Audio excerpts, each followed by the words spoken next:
Picture this.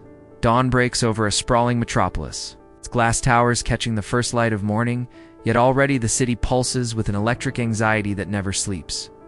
Streets flood with people clutching devices that glow like digital talismans, their faces illuminated by screens that promise connection but deliver isolation. Billboards tower overhead, shouting in neon about the next thing you need to buy, the next upgrade that will finally make you complete, the next experience that will fill the void you didn't even know existed. The air itself seems thick with noise, car horns, construction, conversations bleeding through earbuds, notifications pinging in an endless symphony of urgency. This is our world in 2025, abundant beyond the wildest dreams of ancient emperors, yet somehow leaving millions feeling emptier than ever before.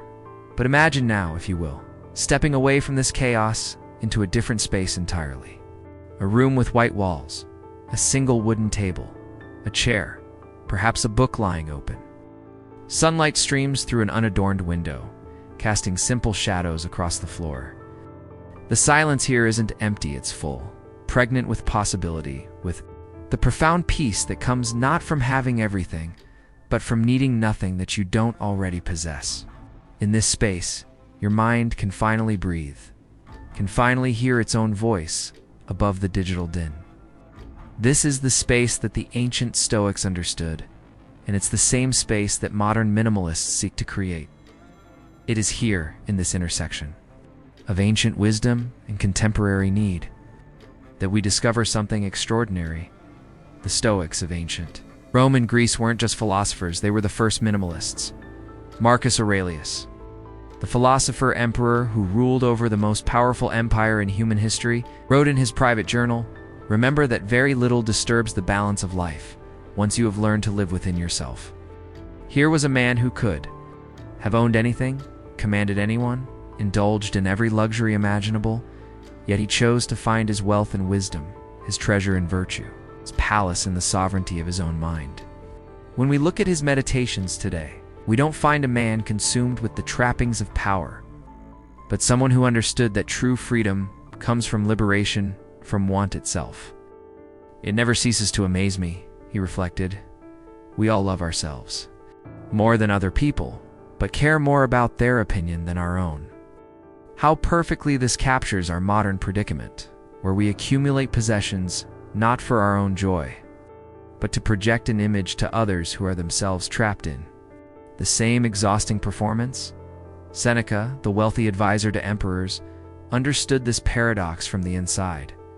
Despite his material success, or perhaps because of it, he wrote, "It is not the man who has too little, but the man who craves more, who is poor." Seneca lived in a world of Roman excess that would make our consumer culture blush banquets that lasted for days, slaves who existed solely to fulfill every whim, wealth that could buy small nations. Yet his letters reveal a man constantly working to free himself from the golden chains of his own abundance. Every new thing excites the mind, he observed, but a mind that seeks excitement is never at peace. He would have looked at our smartphones with their infinite scroll of novelty, their algorithmic feeds designed to capture and monetize our attention, and recognized them immediately as the enemy of the contemplative life he cherished. Epictetus, who began his philosophical journey as a slave, offers us perhaps the most profound insight into the relationship between external circumstances and internal freedom. Having owned literally nothing for much of his life, he discovered that true poverty isn't about lacking material things. It's about being enslaved to the desire for them. Wealth consists not in having great possessions, he taught, but in having few wants. From his position at the bottom of Roman society, he could see with perfect clarity what those above him, drunk on luxury and status, could not, that happiness cannot be purchased, peace cannot be accumulated, and contentment cannot be acquired through acquisition itself. He would have looked at our culture of planned obsolescence, of constant upgrades, of shopping as therapy, and seen it for what it truly is, a sophisticated system designed to keep us forever wanting, forever unsatisfied, forever reaching for the next thing that promises to complete us, In our hyperconnected age, where notifications arrive like digital arrows piercing the shield of our attention every few seconds, the Stoic practice of focusing only on what we can control becomes not just wisdom, it becomes survival. The Stoics understood that we have complete authority over exactly three things: our judgments, our desires, and our actions. Everything else, the opinions of others, the fluctuations of markets, the constant stream of news and outrage and manufactured urgency that fills our feeds, outside our sphere of influence. Yet we spend most of our mental energy, most of our emotional reserves, most of our precious life force worrying about these external things we cannot change, while neglecting the inner work that actually transforms our experience of being alive. Consider Marcus Aurelius again, writing by candlelight in his tent on the Germanic frontier. Confine yourself to the present. This isn't just philosophical advice, it's a radical act of rebellion against a culture designed to fragment our attention across past regrets and future anxieties. Every app on our phone wants to pull us away from this moment. Every advertisement promises that happiness lies just one purchase away. Every social media algorithm is optimized to keep us scrolling through an endless stream of other people's curated moments instead of fully inhabiting our own. The Stoic practice of present moment awareness becomes, in this context, a form of digital detox, a way of reclaiming our minds from the attention merchants who have turned human consciousness itself into a commodity to be bought and sold. Minimalist movement that has captured so many hearts in recent years isn't really about white walls and empty closets, though the aesthetic certainly has its appeal. At its core, minimalism is about the same thing the Stoics were after: the freedom that comes from discovering that we need far less than we think we do to be truly happy. When Marie Kondo asks us to hold each possession and ask whether it sparks joy, she's echoing Seneca's instruction to examine our attachments with philosophical rigor. When minimalists speak of the burden of stuff, of how possessions can possess us, they're channeling Epictetus' insight that we become enslaved to whatever we cannot imagine living without. But the Stoics would push this even further. They weren't interested in minimalism as an aesthetic choice or a lifestyle brand. They were interested in it as a path to virtue, to the kind of character that remains unshakable regardless of external circumstances. Seneca practiced what he called poverty drills, deliberately living like a poor man for several days each month, sleeping on the floor, eating simple food, wearing rough clothing. This wasn't masochism, it was training. By voluntarily experiencing discomfort, he was inoculating himself against the fear of losing his comfort, building the kind of resilience that made him truly free. In our culture of risk aversion and comfort seeking, this practice seems almost unthinkable, yet it points to a profound truth. We are only as free as we are willing to be uncomfortable. Imagine if we applied this principle to our relationship with technology. What if, instead of upgrading to the latest device the moment it becomes available, we practice digital poverty drills, deliberately using older technology or no technology at all for periods of time? What if we trained ourselves to be comfortable with boredom, with silence, with the absence of constant stimulation? The Stoics understood that luxury, while not inherently evil, becomes dangerous the moment we cannot imagine living without it. Our smartphones, our streaming subscriptions, our same-day delivery services, none of these things are necessary for a good life. Yet we've structured our entire existence around them as if they were as essential as air and water. Marcus Aurelius wrote, "The universe is change. Our life is what our thoughts make it." In 2025, this insight takes on new urgency as we navigate an information ecosystem designed to shape our thoughts for purposes that have nothing to do with our well-being. Every piece of content we consume leaves an impression on our consciousness. Every notification reshapes our neural pathways. Every scroll through social media subtly alters our perception of reality itself. The Stoics were meticulous about what they allowed into their minds because they understood that our thoughts create our experience of life itself. They would have been horrified by our casual relationship with mental hygiene, by the way we allow any random piece of information to colonize our consciousness simply because it appeared on a screen in front of us. The practice of negative visualization, one of the core Stoic exercises, becomes particularly relevant in our age of abundance. Seneca regularly imagined losing everything he owned, not out of pessimism, but to cultivate gratitude for what he had and reduce his attachment to what could be taken away.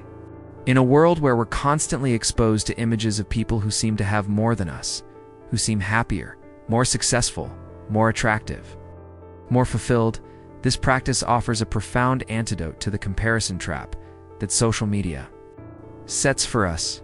Instead of imagining having more, we practice imagining having less, and in doing so, we discover that we already have enough. But the Stoics wouldn't stop at material minimalism. They would extend this principle to our emotional and mental lives as well. Epictetus taught that we suffer not from events themselves, but from our judgments about those events.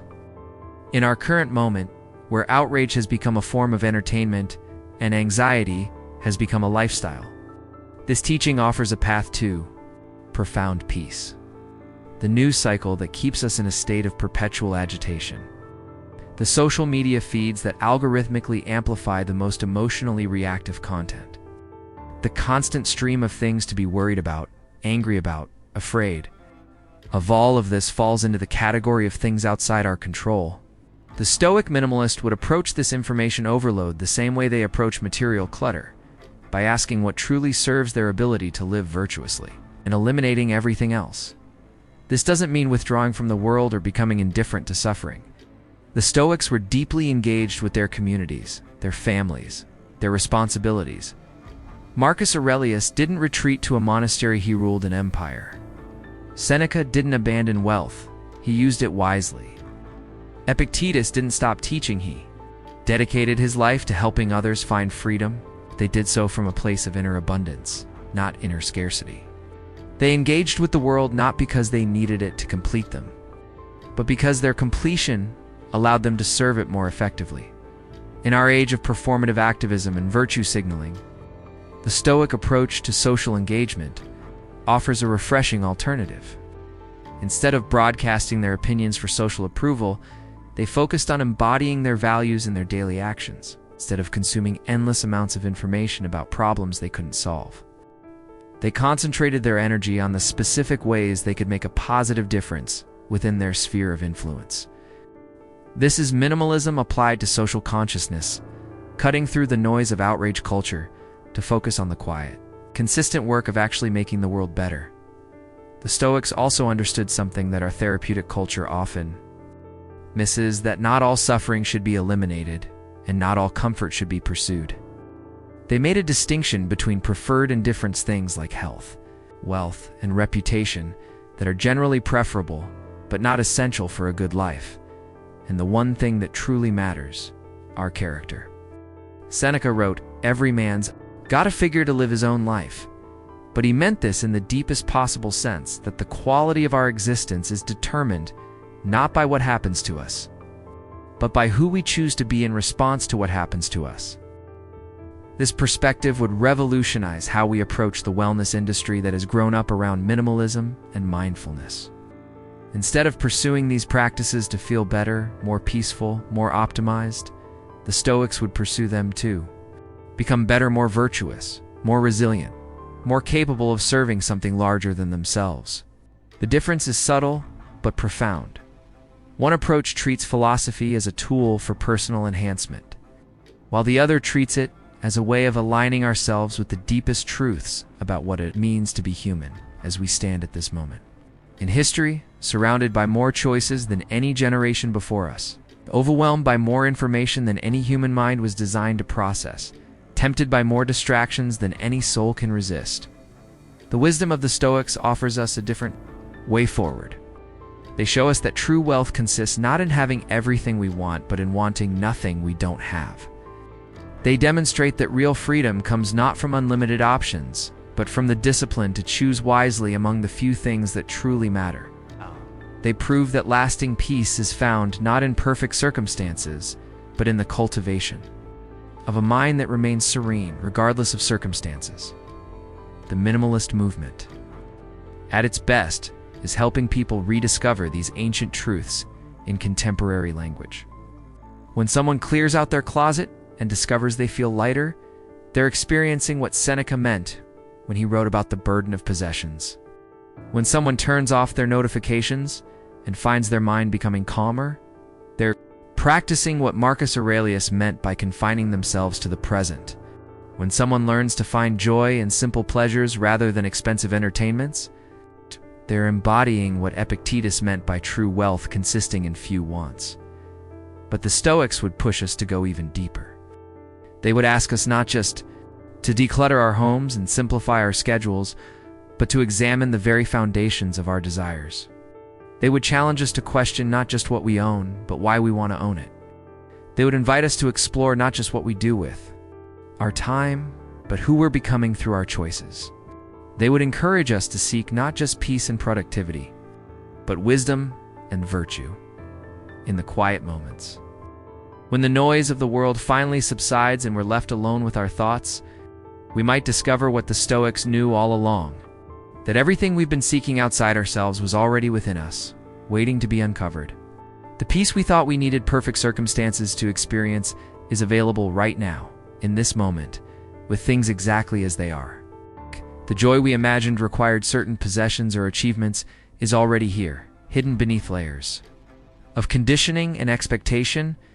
The strength we believed came from external success actually emerges from internal acceptance. This is the gift that Stoicism offers to our overwhelmed age, the recognition that we already have everything we need for a meaningful, fulfilling life. Not because our circumstances are perfect, but because meaning and fulfillment don't depend on circumstances. The ancient philosophers who lived through plagues and wars, who faced exile and death, who knew suffering in ways we can barely imagine, discovered a secret that our comfort-obsessed culture has forgotten: that the human spirit is capable of finding profound contentment with remarkably little and profound misery with remarkably much. As the sun sets over our chaotic cityscape, as the neon signs flicker to life and the digital noise rises to its evening crescendo, imagine choosing to step back into that simple room we visited at the beginning of our journey. The same wooden table, the same chair, the same shaft of light cutting through the window. But now you understand why this space feels so powerful, why this simplicity speaks to something deep within you. It's not because there's anything magical about empty rooms or minimalist aesthetics.